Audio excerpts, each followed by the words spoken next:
तो जो देश की धरोहर है, बीजेपी देश की धरोहर के खिलाफ है। देश की धरोहर यही है जो संविधान कहता है। जो आजादी के बाद जो इनके पुरखे थे, वैचारिक पुरखे, वो नहीं चाहते थे इस देश में संविधान लागू हो। लेकिन जब समाजवाद की बात होती है तो इनके पेट में दर्द होता है। समाजवाद से आपको क्या तकलीफ है? मुझे तो आश्चर्य लगता है सुनील जी, ये मनुस्मृति मुझे तो याद नहीं है, लेकिन इस्लामिक स्मृति इस देश पर कैसे थोपी गई मुझे बड़े अच्छे से याद है। और इस्लामिक स्मृति तब भी याद आ जाती है मुझे जब कार सेवकों पे गोली चलवाई जाती है और 2000 से ज्यादा कार सेवकों को गोलियों से भून दिया जाता है, तब मुझे इस्लामिक स्मृति की जरूर याद आती है। खुलेआम जंगल राज चलाने वाले बिहार और यूपी के ये सपा और राजद, ये हमें बताएंगे लॉ एंड ऑर्डर और कानून व्यवस्था क्या होती है। इनको कानून के क से कोई मतलब नहीं था। नमस्कार दोस्तों, स्वागत है आपका हमारे इस चैनल नेशनल डिबेट शो में। आज का डिबेट बहुत ही शानदार है, मजा आ जाएगा। एक कहावत है, अधजल गगरी छलकत जाए। मतलब जिसमें ज्ञान की कमी होती है तो वह अपने आप को शो ऑफ बहुत करता है कि मुझे बहुत ज्ञान है। थोड़ा बहुत ज्ञान होने के बाद वह ज्ञानवान लोगों के सामने यह कोशिश करता है कि मेरे पास भी बहुत ज्ञान है, और उसको इस बात का पता ही नहीं होता है कि जो सामने वाला बैठा है उसके पास उससे ज्यादा कितना ज्ञान है।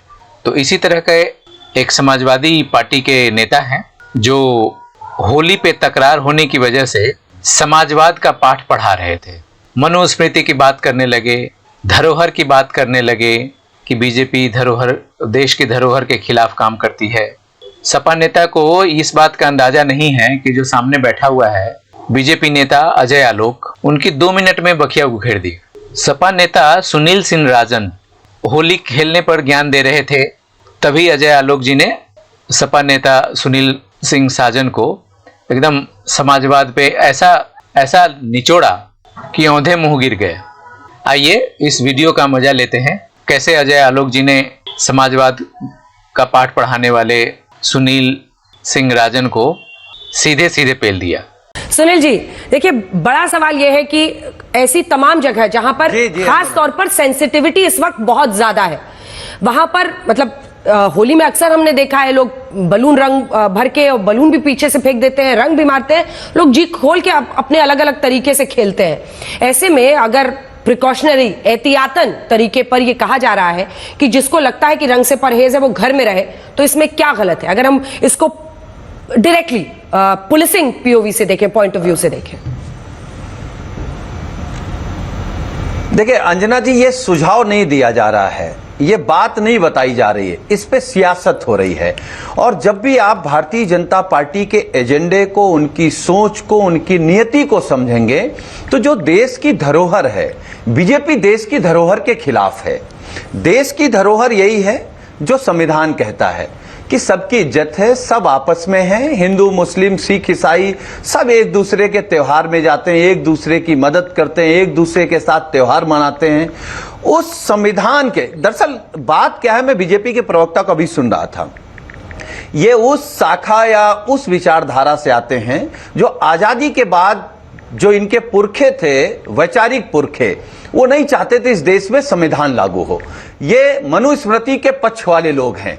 जब संविधान लागू हो गया तो संविधान जब लागू हुआ तब तो इनके सीने पर सांप लौटा, लेकिन जब समाजवाद की बात होती है तो इनके पेट में दर्द होता है। समाजवाद से आपको क्या तकलीफ है? समाजवाद क्या चाहता है? समाजवाद की लड़ाई क्या है कि हम लोग चाहते हैं कि समाज में शैक्षिक बराबरी हो, सामाजिक बराबरी हो, आर्थिक बराबरी हो, राजनीतिक बराबरी हो और धार्मिक बराबरी हो। तो अगर जो पिछड़ा है समाज, जो दलित है, जो आदिवासी हैं, जो शैक्षिक रूप से, आर्थिक रूप से या सामाजिक रूप से पिछड़ गए हैं, अगर हम उनकी बराबरी की बात कर रहे हैं तो आपके पेट में दर्द क्यों होता है? और फिर संविधान ये कहता है, अंजना जी अभी आपने कहा कि विधायक बयान दे रहे हैं, अधिकारी बयान दे रहे हैं, तो एक ये गलत परंपरा चल रही है भाई। उत्तर प्रदेश में उत्तर प्रदेश कर्मचारी आचरण नियम जो है, उसमें अगर सीओ, एसओ, दरोगा, कभी लेखपाल, तहसीलदार, अगर ये लोग तय करने लगे कि कौन होली खेलेगा, किसको रंग लगेगा, किसको रंग नहीं लगेगा, जुम्मे की नमाज कहां पढ़ी जाएगी, कहां नहीं पढ़ी जाएगी, तो कहीं ना कहीं ये अपने अधिकारों से हटकर के काम कर रहे हैं। कल सरकार बदल जाएगी, इन अधिकारों को, इन अधिकारियों को अगर इसी तरीके से आप बेलगाम कर देंगे, अपने अधिकारों से बाहर कर देंगे, फिर जब आप विपक्ष में बैठे होंगे इन्हीं अधिकारियों के खिलाफ आप नहीं बोलेंगे, तो हम तो कह रहे हैं आप सरकार में, हम सरकार में आए, जिसका जो काम है वो काम करें। ठीक है। बीजेपी महंगाई पर बात ना हो, कालाबाजारी पर बात ना हो, कानून व्यवस्था पर बात ना हो, इसलिए होली पर, इस पर, अरे ये सरकार असल की मुद्दों से जिम्मेदारी, भटका, जो भी ठीक है, सरकार सुनील जी, हो कि बिल्कुल, जो असल त्योहार मुद्दों से आए, भटकाने के लिए, निश्चित करें। ताकि कोई महंगाई पर, नौकरी पर ना पूछे, बात ही नहीं करना चाहते, इसलिए आप लोग इन मुद्दों को उठाते हैं। वरना क्या जरूरत है, मतलब बिहार में एक विधायक को, संभल में मान लीजिए मामला सेंसिटिव भी है, सीओ बोल रहा है, उस पर चर्चा अलग है, पर एक विधायक का अलग से इंटरव्यू देकर यह बयान देना, तो अजय आलोक जिसमें तो मंशा साफ दिखती है, चाहते क्या है? नहीं, बयान तभी आता है जब सवाल पूछे जाते हैं। उनसे सवाल पूछा गया, उन्होंने जवाब दिया। योगी जी से सवाल पूछा गया इंडिया टुडे कॉन्क्लेव में, योगी जी ने जवाब दिया। बयान तभी बनते हैं। दूसरी बात, मुझे तो आश्चर्य लगता है सुनील जी, ये मनुस्मृति मुझे तो याद नहीं है, लेकिन इस्लामिक स्मृति इस देश पर कैसे थोपी गई मुझे बड़े अच्छे से याद है। और इस्लामिक स्मृति तब भी याद आ जाती है मुझे जब कार सेवकों पे गोली चलवाई जाती है और 2000 से ज्यादा कार सेवकों को गोलियों से भून दिया जाता है, तब मुझे इस्लामिक स्मृति की जरूर याद आती है। मुझे तब भी इस्लामिक स्मृति की याद आ जाती है जब आतंकवादियों को बिना कोर्ट के आदेश के रिहा कर दिया जाता है सरकारों द्वारा, और बाद में हाईकोर्ट की फटकार लगती है। खुलेआम जंगल राज चलाने वाले बिहार और यूपी के ये सपा और राजद, ये हमें बताएंगे लॉ एंड ऑर्डर और कानून व्यवस्था क्या होती है। इनको कानून के क से कोई मतलब नहीं था। बाबा साहब भीमराव अंबेडकर की मूर्ति का अपमान करने वाले, आजम खान को अपने सर पर बैठा के रखने वाले, ये दलितों का सम्मान हमें सिखाएंगे। बिहार में लगातार ये भी कह रहे थे बिहार में दंगा कब हुआ।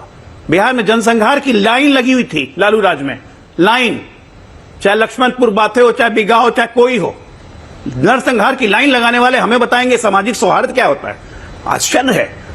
ठीक है, मतलब प्रभु, एक छोटा इसका जवाब दीजिए पहले सुनील जी, आप राजद और फिर सपा लॉ एंड ऑर्डर की बातें आगे करते हैं। जाएंगे। सुनील जी एक छोटा सा जवाब। देखिए अंजना जी, मैं केवल एक लाइन में कहूंगा, जैसे ही मैंने कहा कि सीने पे सांप लौटता था पेट दर्द करता है, तो वैसे ही संविधान और समाजवाद से कितनी तकलीफ हो गई इन सामंती सोच के लोगों की। इनकी असली तकलीफ जानते हैं क्या?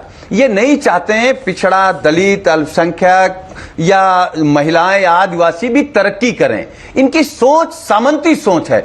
इसीलिए उत्तर प्रदेश और बिहार में जो सामाजिक न्याय के योद्धा हैं उनको ये जंगल राज कह रहे हैं। वो जंगल राज नहीं, किसी पिछड़े दलित से पूछिए, गरीब से पूछिए, किसान से पूछिए कि जो नेताजी या लालू जी का कार्यकाल रहा है, जो उनका आंदोलन रहा है, जो उनकी सोच रही है, उसमें कितना बदलाव हुआ है। उस बदलाव से आपके सीने में, पेट में दर्द हो रहा है, यह हम महसूस कर सकते हैं। इसीलिए उसी ताकत और मजबूती के साथ हम लोग लड़ाई लड़ रहे हैं। अभी और सांप लौटेगा और पेट में ऐठन आएगी, उसके लिए आप तैयार रहिए। अंजना जी, लेकिन 10 सेकंड सामाजिक का जवाब, सिर्फ 10 सेकंड का जवाब, मुझे आगे जाना है। ये नहीं चलने वाला है।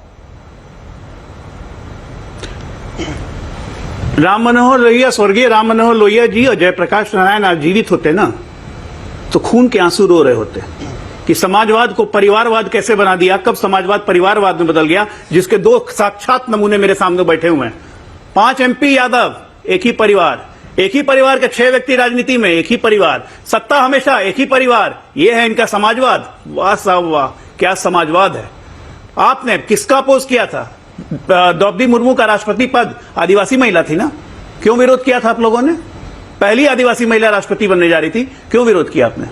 उससे पहले रामनाथ कोविंद अनुसूचित जाति के थे ना, क्यों विरोध किया आप लोगों ने? अंजना जी, कौन ST SC के खिलाफ है? अपनी हरकतों को भूल जाते हैं।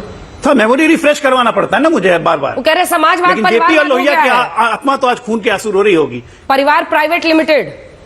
जी। अब तक आपने वीडियो जो देखा, एंजॉय किया, एंटरटेनमेंट मिला, मेरी आपसे रिक्वेस्ट है कि इस वीडियो को लाइक करिए, शेयर कीजिए, सब्सक्राइब जरूर करिए। फिर मिलते हैं किसी नए वीडियो के साथ। तब तक के लिए जय हिंद, जय भारत, जय सनातन।